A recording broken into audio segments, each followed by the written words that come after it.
Antes de falar, senador, eu quero saudar os nossos visitantes que aqui estiveram para ver o Senado numa quinta-feira. Hoje não temos sessão deliberativa, então parabéns, bem-vindos à visita aqui ao Senado Federal, à Casa da República, e obrigada por terem estado na nossa casa aqui. Senadora Ana Amélia, só atrapalhando Vossa Excelência um minutinho, só para registrar oficialmente, então, a visita dos universitários de vários cursos do Instituto Federal do Mato Grosso, campus Cuiabá, Bela Vista, Cuiabá, Mato Grosso. Muito bem-vindo. É um prazer recebê-los aqui no Senado Federal, sobretudo no momento que vocês têm a oportunidade de ouvir uma das mais atuantes senadoras que nós já tivemos e temos no Senado Federal, que é a senadora Ana Amélia. Em seguida, nós vamos ouvir ainda nada mais, nada menos do que o senador Paulo Paim, em homenagem ao Rio Grande do Sul. Vossa Excelência tem a palavra. Caro presidente dessa sessão, senador Dário Berger, caro amigo deputado Cláudio Vinhati, senador Paulo Paim, é bom tê-lo aqui na nossa casa também. E nós, há pouco ouvimos o senador Romário e a parte do senador Paulo Paim a respeito dos problemas na área da saúde, na área da deficiência, na área das pessoas, das jovens, crianças e adultos com síndrome de Down, que pautou a agenda do senador Romário. E eu queria dizer, senador Paim, que tenho dado uma atenção à questão da situação da saúde no país, projetos na área do câncer, projetos agora definindo o dia 12 de maio como dia de enfrentamento e conscientização sobre a fibromialgia, uma doença que acabou ganhando relevância nacional e internacional, porque a famosa cantora Lady Gaga cancelou uma apresentação no Rock in Rio, no Rio de Janeiro, estado do senador Romário, exatamente porque está acometida da síndrome da fibromialgia. E essa é uma doença muito séria, porque ela, além de provocar no portador da fibromialgia uma dor lancinante, uma dor muito aguda, muito forte, que imobiliza a pessoa, ela também é uma doença pouco diagnosticada pelo pouco conhecimento, porque ela não tem uma sintomatologia como qualquer outra, uma infecção, mesmo um câncer que você faz uma ressonância ou um outro tipo de exame e você identifica o problema. No caso da fibromialgia, não. Você pode fazer qualquer tipo de exame e não vai identificar nada, nada. Nem exame clínico, exame laboratorial, exame de sangue, de urina, não identifica. Ela é uma doença neurológica. Foi o que eu aprendi aqui ao ouvir especialistas falando sobre a fibromialgia. E eu fiz essa abordagem aqui e fiquei surpresa porque recebi de um internauta, na minha rede social, uma admoestação. Com tanta coisa para discutir, especialmente combater a corrupção, vai falar disso, de fibromialgia, o Dia Nacional, dia de enfrentamento, dia 12 de maio, dia do enfrentamento da fibromialgia. Talvez esse internauta, angustiado como a maioria dos brasileiros, com os prejuízos que a corrupção causa ao país, não tenha se dado conta de que a dor de quem sofre da síndrome da fibromialgia é a prioridade dele. Para ele, aquilo é mais importante do que tudo, porque se trata da dor. Uma dor, como eu disse, violenta, que imobiliza a pessoa para, num determinado período, de parar de trabalhar, de parar de fazer qualquer coisa, porque ela tem incapacitação. E essa doença precisa de duplo tratamento, com medicação, química, remédios convencionais e analgesias, e também outros tratamentos como fisioterapia, massagem, yoga, e alongamentos e outros. Mas eu fiquei surpresa porque, ao responder a esse internauta, respeitosamente, eu percebi que ele teve uma reação inteligente, sensível, eu diria, porque ele reconheceu e aí outros internautas, pela minha resposta, passaram aí apareceram as pessoas com fibromialgia. E a rede social tem esse valor e esse vigor também. essa vitalidade, essa interatividade. Então, uma coisa simples acabou gerando uma repercussão maior, porque eu entendo, sim, que a cada ação tem uma reação. E é exatamente nessa medida que eu voltei agora, lembrando do pronunciamento do senador Romário, de voltar a abordar esse tema pela visibilidade que teve. E eu fico muito feliz, a imprensa ontem, o Estado de São Paulo, me procurou para falar sobre isso. Claro que a Lady Gaga acabou dando mais relevo, porque ela diz que sofre disso, e ela também manifestou. Essa é uma doença feminina, senador.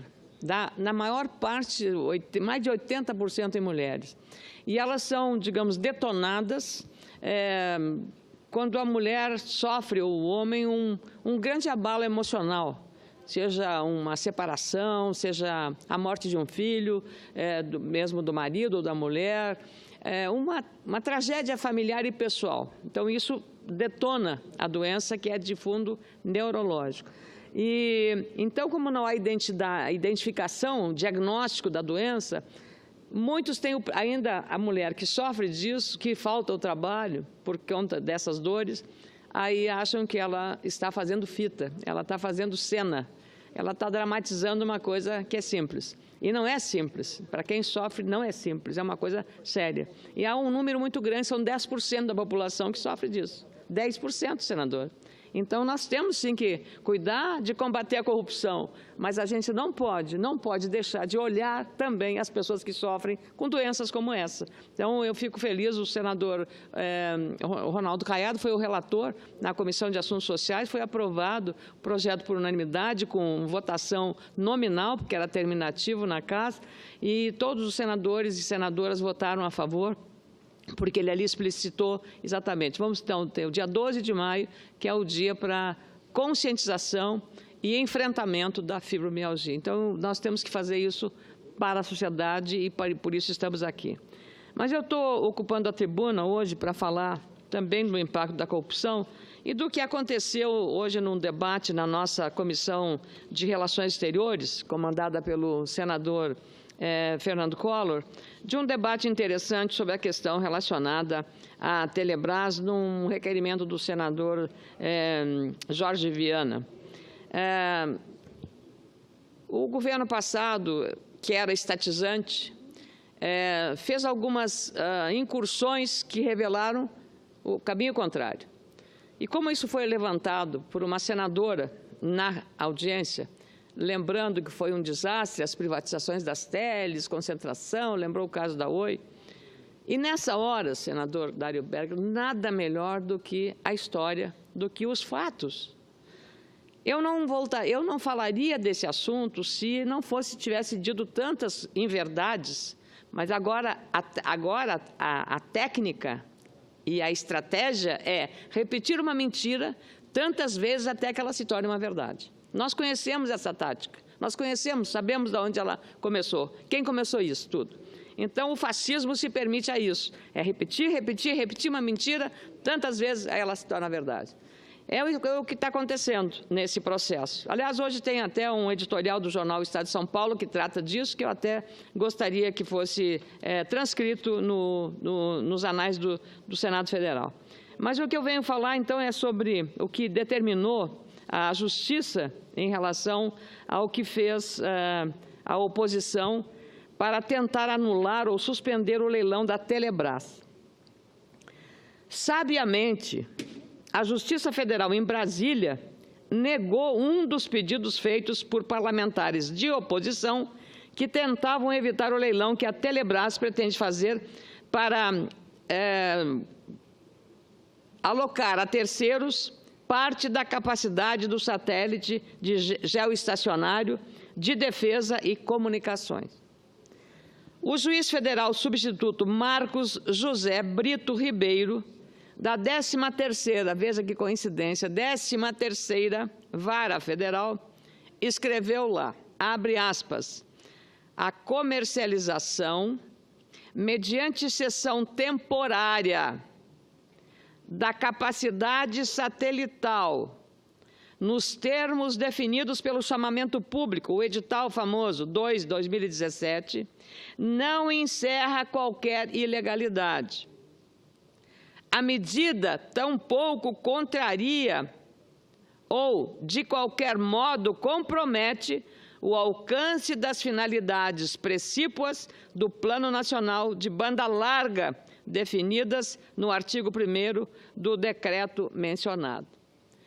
E por que eu trago isso? Porque está se espalhando a mentira ou uma versão que não confere com a realidade, que estamos entregando inteiramente a Telebrás para estrangeiros ou para o setor privado. Não é isto. O presidente da Telebrás, presidente interino de telecomunicações da Telebrás, Dr. Jarbas Valente, foi enfático ao dizer, redizer e repetir que não se trata de privatização, mas da cessão de 40%. 40%, 60% o controle é do Estado brasileiro. Então, não tem essa churumela, essa lenga-lenga que vem aqui, a oposição, para tentar inviabilizar. O Estado brasileiro quebrou, o país quebrou, os estados quebraram, os municípios quebraram. Não há dinheiro, não há capital, não há poupança para isso. E por quê? Porque houve uma gestão perdulária que tivemos, gastaram demais e mal. Demais e mal. E aí estamos pagando esse preço. Veja só, e a grande cobrança que fazem, senador Dário Berger, é dizer, por exemplo, que foi um desastre a privatização das telecomunicações. Eu vou lhe lembrar, senador, que eu até acredito, quando começaram aquela cantilena lá, eu era jornalista aqui em Brasília, eu moro aqui desde 79, e aí diz, mas privatizar vai ser um desastre. Eu que lá no Rio Grande do Sul demorava 5 anos para conseguir o telefone, uma linha de telefone, 5 anos. E custava muito caro, e precisava arrumar santo muito forte para conseguir ter acesso a uma linha. A privatização, que eu inocentemente imaginava que aquele discurso era verdadeiro, veio a privatização, e sabe o que eu vi aqui em Brasília, nas ruas de Brasília, quando era permitido os carroceiros, com o seu cavalinho magro, matunguinho, andando, escrito na lateral de madeira, ripada, faço frete. E aí o número do celular de um lado e do outro lado o outro número de celular. Ele tinha 2 celulares. Um carroceiro que fazia frete. Aí eu pensei, puxa, mas isso foi muito bom, porque esse carroceiro conseguiu aquilo que é fundamental no seu serviço, até a comunicação facilitada. E hoje nós temos 2, 3 telefones, e o telefone já não é mais nem telefone. Ele é internet, ele é aplicativo, ele serve para tudo. Para ouvir o noticiário, para ouvir rádio, para ver o que quiser. Está conectado no mundo inteiro. E quanto mais avançada e mais rápida for a conexão do celular, o serviço, melhor para todos nós. Você tem que aportar recursos para uma área que o Brasil fez muito investimento, que são os satélites geoestacionários. Isso é fundamental. Ajuda as Forças Armadas na questão da defesa. Como disse o comandante Rossato hoje, o comandante da Aeronáutica, que é fundamental, a aeronáutica comanda o processo de defesa. Então, não trata-se de criar um fantasma que isso vai perder a soberania nacional. Quer dizer, aquele velho discurso de repetir tantas vezes uma verdade que vai acabar se tornando verdade. E citaram até o caso da Oi. Aí eu fiz a questão e vou repetir aqui, porque as pessoas ficam brabas. Elas dizem as coisas e depois, quando a gente reage, retruca, ficam bravas. Mas aí tem que aguentar o tirão. A cada ação tem uma reação. Uma senadora lá dentro falou e fez umas críticas duras sobre a privatização das teles, falou muito da Oi, que foi um desastre, de fato. Aí eu fui na revista Época, do dia 21 de junho de 2016. Estava lá uma história, a trajetória da Oi, do posto de Supertele à ruína financeira, porque ela foi a primeira empresa a pedir uma recuperação judicial. Então, foi usado isso, né, valor, claro, astronômico, 65,4 bilhões de reais foi o valor da recuperação judicial.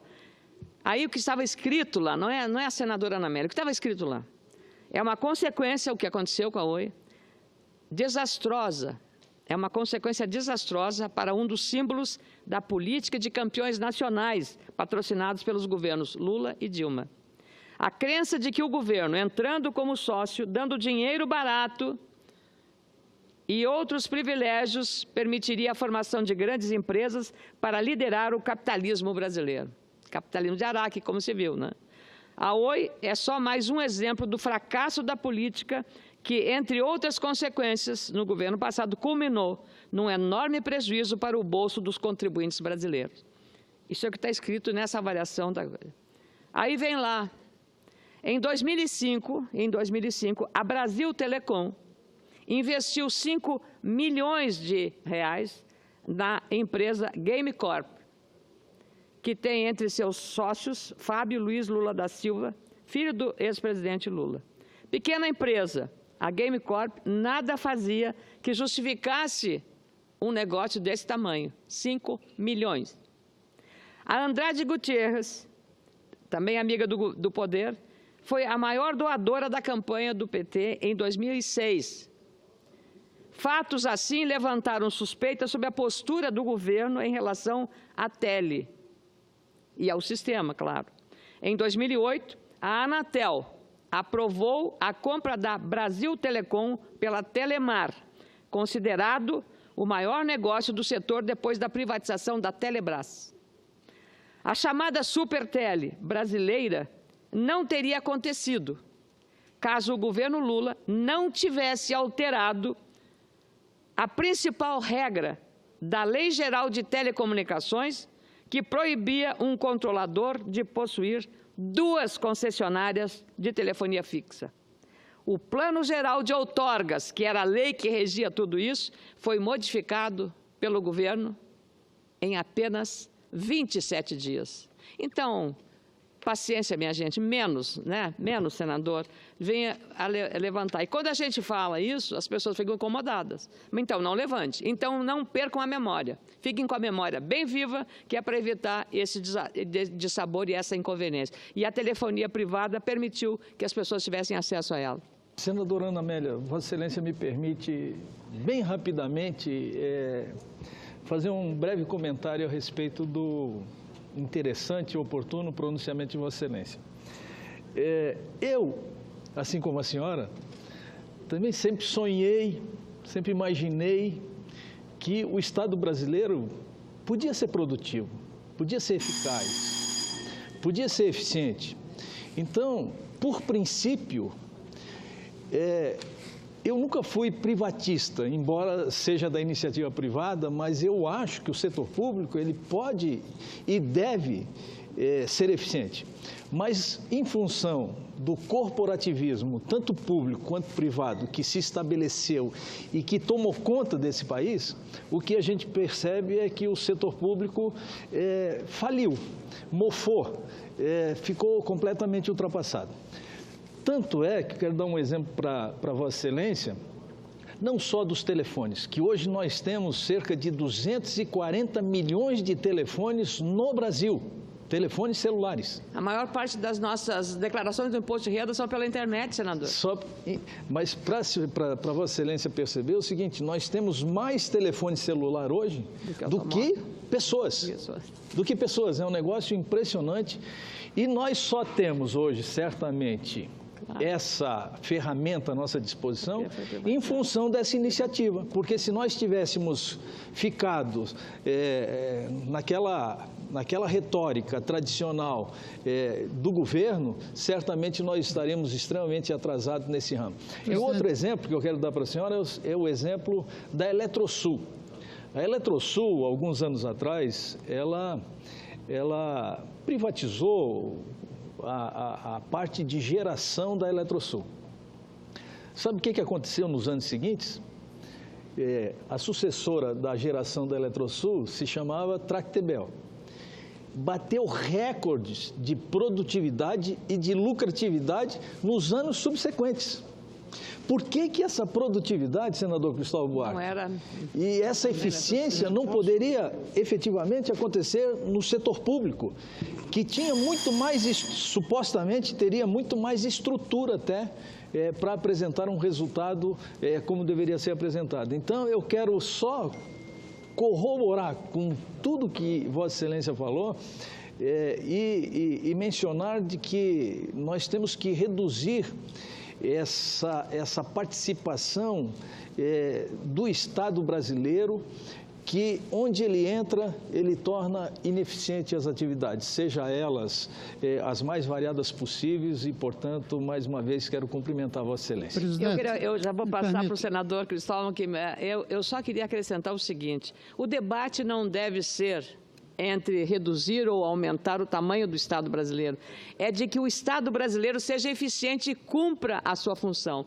E outro grande pecado cometido nos governos Dilma e Lula foi o aparelhamento do Estado brasileiro, das empresas estatais, dos fundos de pensão, por interesse partidário, fazendo negócios absolutamente irregulares que deram um grande prejuízo. A quem? Exatamente aos servidores. Veja o caso da Previ, veja o caso do FUNCEF, veja o caso da Petros, de todos os fundos de pensão. Então, realmente preciso verificar esses dados para que a questão não se fale em Estado muito grande, ou privatizar tudo, ou vender. Não, não é isto. É que naquilo que o Estado precisa funcionar como órgão regulador, ele tem que funcionar na saúde, na educação, ele tem que ser provedor disso, na segurança pública, na área de defesa. Agora, naquelas áreas em que são áreas operacionais de serviços ao cidadão, convenhamos, botar o Estado de serviço ao cidadão, que ele não vai ter. Nem o serviço, isso vai ser caro para o cidadão que vai pagar a conta, como Vossa Excelência explicou em relação ao setor energético lá em Santa Catarina. Mas é com muita alegria que eu concedo a parte também ao senador Cristóvão Buarque. Senadora, eu creio que as pessoas estão atrasadas nos conceitos. O debate sério não é entre privatizar ou estatizar, é entre servir ou não ao público. Tem coisas que dificilmente servem ao público nas mãos só do setor privado. Mas tem coisas nas mãos do Estado que não está servindo ao público. E o senhor disse, a Telebrás, naquela época, não teria servido ao público se não tivesse havido a possibilidade do setor privado entrar na telefonia. Nós íamos segurar no Estado. Aí diziam a estatização. Não, privatização aquilo. Era privatização nas mãos do Estado. É privatização nas mãos do Estado, como pode ter privatização nas mãos particulares. Nós temos que publicizar o Estado, fazendo com que ele sirva ao público. E, às vezes, para servir ao público, a melhor maneira é uma associação do Estado com o privado. E, às vezes, é nas mãos do privado, dentro de algumas regulamentações, os marcos regulatórios. E aí vem o que nós discutimos essa manhã. O Brasil tem um satélite hoje, que, se eu não me engano, são 56 gigabytes, que é um tamanho de memória para daqui a 10, 15, 20 anos, porque você não vai ficar mandando o satélite a cada ano e a demanda vai aumentando. Hoje, não precisa de tudo isso, porque se jogou olhando o futuro. A gente não joga um satélite só para o espaço, joga para o futuro também. Então, eles vão licitar o aluguel de 23. Ainda fica quanto? 56 menos 23, que é o que precisa agora. E por 5 anos. 40%. Porque daqui a 5 anos, se precisar, está nas mãos outra vez. O controlador é o Estado. Agora, deixar isso parado ali em cima não é servir ao público. Primeiro, porque vai receber um aluguel. Esse aluguel vai ser usado para atividades que interessam ao Brasil. Segundo, eu tenho até minhas dúvidas se isso, se não for alugado, não vai se depredar, deteriorar pelo não uso. Agora, isso é um conceito que está permeando tudo. Desculpe eu estar falando, mas é que eu acho o senador Wellington, que estava me apressando aqui, porque ele está no avião, mas ele disse que não ia dar tempo nem dele falar, então ele já foi. Em tudo, por exemplo, os poços de petróleo que nós temos no subsolo, deixar lá embaixo não é servir ao público.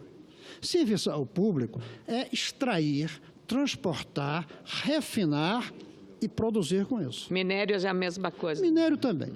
Alguns desses poços, a Petrobras não terá como explorar. Vai ficar ali. Parado. Parado. E a saúde precisando, a educação precisando de dinheiro. E a saúde precisando, tudo precisando. E mais que isso, sabemos que é uma questão de algumas décadas, não vai ter o petróleo será obsoleto. Porque será substituído por outras fontes de energia e de matéria-prima. 2030, os carros não serão mais movidos a Os energia táxis fóssil. na China, daqui a 5 anos, serão todos elétricos. Em 2000 e não sei 2030. Na Alemanha todos, na Inglaterra também já determinou. Então, deixar isso parado nas mãos do Estado não é servir ao público. Servir ao público é ver quem vai poder explorar, quanto vai pagar e fazer uma licitação séria. Aí a senhora tem razão, que eu ouvi a senhora falando sobre a Oi. Com esses favores todos, aí sim, aí não é servir ao público, aí é benesse. Mas se faz transparente, é aberto uma licitação para aproveitar o que é do Estado, servindo ao público, isso é que é o certo. Tem que acabar com o preconceito. Estado serve ao público, nem sempre. Petróleo não extraído não serve ao público. E aí a gente pode chegar a coisas mais radicais, e que certamente, se alguns estivessem aqui, iam me vaiar. Mas certos hospitais estatais não estão servindo ao público, porque foram privatizados pela corporação que domina. E aí coloca um salário mais alto do que no particular, aí trabalha menos horas do que no particular, aí cuida do cliente com menos carinho do que no particular, porque o particular, não por serem bons, mas porque precisam do mercado, terminam tratando bem, para não perder o cliente. O Estado, às vezes, não se preocupa em não perder o cliente é cativo. Então, nós temos que trabalhar a ideia de que é preciso publicizar. O que é privado, publicizar com marcos regulatórios. O que é do Estado, privatizar com parcerias. Isso é possível, isso é inteligente. Nós não podemos ser governados por burrice. E, para mim, esse é o maior... Com visão no passado. E ficar olhando pelo retrovisor, sem ver a realidade que está em mutação ao redor, é burrice. A gente tem que olhar pelo para-brisa, não pelo retrovisor. O para-brisa olha para o futuro e percebe o que está acontecendo ao redor em mudanças. E tem gente que não faz isso, ou por burrice, ou por oportunismo de suas bases não querem, não é isso? Ou por obtusidade mesmo, cegueira. E nosso papel aqui, e a senhora tem cumprido isso, é tirar o óculos dessas pessoas, quebrar a cegueira e trazer o bom senso. Imagine, senador Cristóvão, eu quero agradecer que todas as palavras que o senador Cristóvão fez nesse parte sejam incluídas como parte, como a sua manifestação, senador Dário Berger. Eu queria acrescentar também, imagine, senador, se o setor de informática, que nos anos 70 foi defendido como unhas e dentes, que tinha que ser estatal, nas mãos até das áreas militares. Imagine se isso tivesse acontecido. Não que nós tenhamos sobre os militares a dúvida sobre a eficiência, teriam eficiência, mas o atraso. São áreas que são altamente disputadas no mundo inteiro. Elas perderam a nacionalidade, elas perderam esse caráter, elas estão globalizadas. O mundo hoje é globalizado. Nós não estamos nos dando conta dessas mudanças que vão acontecer, em que muitas coisas que hoje existem não existirão mais daqui a 5 anos, como carro movido a diesel ou a gasolina, ou ou até a álcool, senador. No caso e aí ainda na questão da telefonia, nessa questão de uma concessão que é dada às telefonias. Não, eu não estou aqui para dizer que eu estou satisfeita com o serviço. Não, como milhares de brasileiros achamos que tem muito defeito. Cobram caro e a prestação de serviço não é lá essas coisas. Então, eu acho que por isso que as agências reguladoras tiveram um papel importante na interface, usuário-concessionário. E aí o Estado é que tem que agir e interagir para que não haja prejuízo ao consumidor do serviço e haja uma fiscalização rigorosa sobre o praticante. Mas isso, o mau serviço de uma ou outra não pode anular a política geral de um país que precisa se inserir cada vez mais. Nós estamos muito atrasados, senador Cristóvão, e o senhor traz luz nesse debate, e é o que é preciso iluminar, um pouco de iluminismo para as nossas cabeças, precisa aqui dentro dessa casa, em vários dos ambientes que a gente circula, para entender, o mundo mudou muito, e se nós não entendermos isso, senador, e Vossa Excelência é o iluminista que faz essa defesa, nós vamos ser atropelados pela história, seremos atropelados pela tecnologia, seremos atropelados pelos países que estão aqui no nosso lado e que estão fazendo muito mais rápido do que nós. E pior, e aí eu concluo, que isso em nome da soberania, que eu defendo. Nós todos defendemos. Agora, o Brasil é nosso. Agora, até esse conceito tem que ser... Hoje, soberania não pode ser mais isolado o Brasil, criando muros. Nós não estamos contra a criação do muro que o Trump quer criar contra o México. O Trump é nacionalista antigo. O nacionalismo hoje é da cooperação, da interação com os outros países. O Trump e a Le Pen na França e uma parte da esquerda brasileira representa o nacionalismo do passado, uma soberania antiga. Eu quero soberania, mas ela tem que ser em convivência com o resto. Segundo, ela hoje é baseada na inteligência. E nós não estamos fazendo o dever de casa na inteligência, inclusive cortando verba de universidade nos últimos 4 anos. Vem cortando. E agora chega ao extremo que, com a falência do Rio, a UERJ está fechando. Por um tempo, claro, vai voltar. E aí eu lembro isso da internet, né? A reserva de mercado. A informática. Ali tinha outra coisa. A cabeça das pessoas era no hardware. A gente protegia a fabricação de computador. Só que o mundo estava mudando para a inteligência do computador, para o software. Para a memória, para o centro. Fabricar computador deixou de ser o importante. O importante é desenvolver o software. O mundo está mudando. Quem não entender isso vai ter vergonha do que diz hoje, daqui a 10, 15, 20 anos. Eu lamento muito, mas é o que vai acontecer, porque fala coisas que estão sendo superadas todos os dias. Então, nesse sentido, que eu creio que a sua fala é positiva, é correta e é iluminadora. A gente precisa disso, precisa botar luz no debate.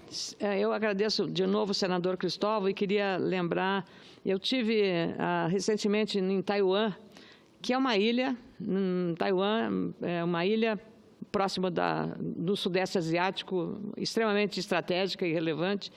E esse país, pequeno, com tecnologia, em todas as áreas, ou seja, pensando no futuro, ele é hoje um dos maiores produtores de chips do mundo.